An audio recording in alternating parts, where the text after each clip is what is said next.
Hello, Mario Hernandez, CPA from Miami Accountant.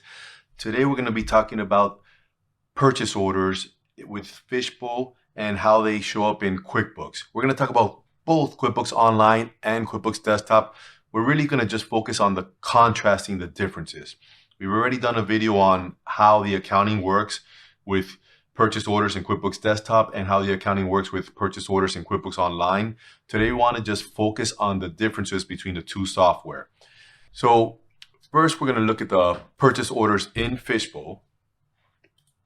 So in purchase orders in Fishbowl are just generated. They're just an order management tool.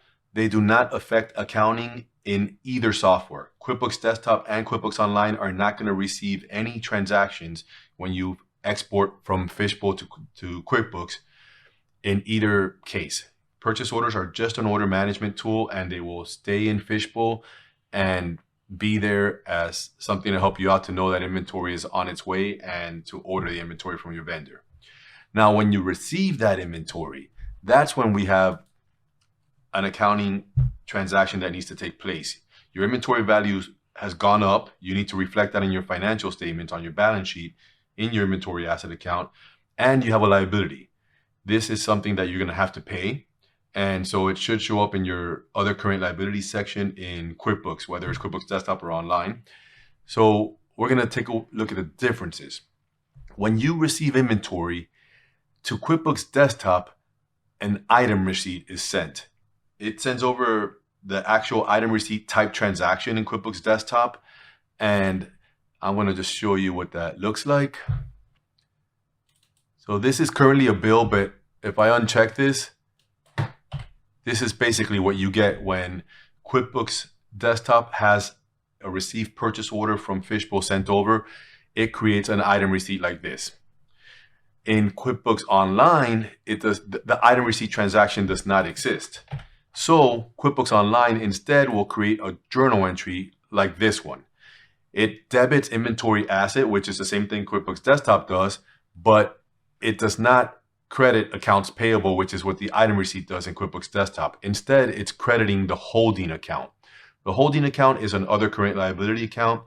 It represents inventory that's been received for which you have not received a corresponding bill. Another name is goods received, not invoiced. So that is what the holding account represents, and it sits in the other current liability section. So that's the differences with receiving a purchase order, receiving the inventory off a purchase order between desktop and online. Desktop creates an item receipt, online creates this journal entry, hitting holding instead of accounts payable, which is what the item receipt does in desktop. Now we're going to talk about what happens with a purchase order being reconciled. When you reconcile a purchase order in Fishbowl, you're telling Fishbowl the invoice number that you've been sent, and you also have a piece of information, which is the invoice date. So with QuickBooks Desktop, I recommend, I'm going to put this back the way it was. Okay, so I recommend in QuickBooks Desktop when you input that order, not to use the invoice date. Instead, to use the receive date within Fishbowl as your date, as your bill date. And the reason for that is because with QuickBooks Desktop, you're not going to have a separate transaction created separate from the receiving. Instead, the item receipt is deleted and replaced with this bill. So that's why I recommend that. And then you manually have to update the bill due date here in QuickBooks Desktop. The accounting effect of this, if we look at the transaction journal, is your accounts payable is credited and your inventory assets debited, both balance sheet accounts. So it's identical to the accounting effect of the item receipt. There's no change in the accounting that happens. The item receipt's deleted and it's replaced with this. Now with QuickBooks Online, we have a different thing. With QuickBooks Online, instead, I say go ahead and put the bill date. You don't have to worry about having a bill date be different than your receive date and having to just use the receive date instead, like I recommend with QuickBooks Desktop. With QuickBooks Online, you can use the true invoice date or bill date from your vendor and have it be a different date than your receive date.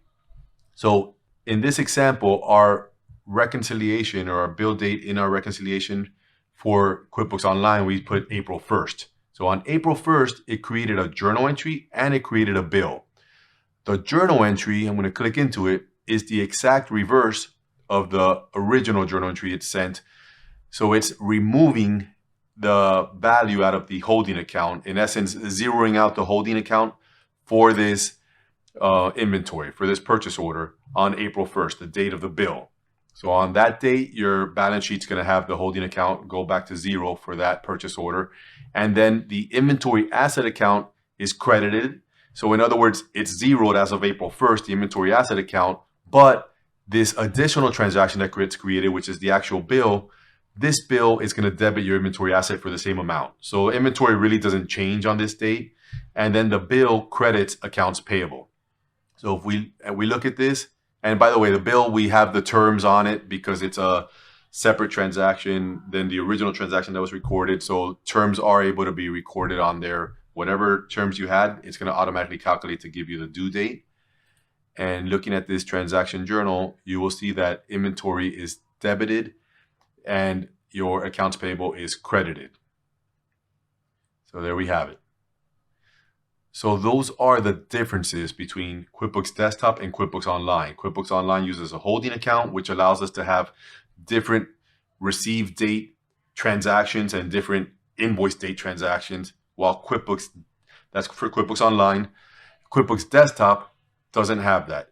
It has an item receipt when it's received. That item receipt gets deleted and the bill gets created when you reconcile with whatever reconcile date, whatever bill that you put on the reconciliation, which is why you got to keep it as the receive date. Otherwise, your financial statements are going to get modified from whatever value you reported when you received it. So that's the differences in the accounting in QuickBooks as a result of receiving and reconciling purchase orders in QuickBooks Online and QuickBooks Desktop. Please subscribe and hit that like button to support our channel, and we will see you next time.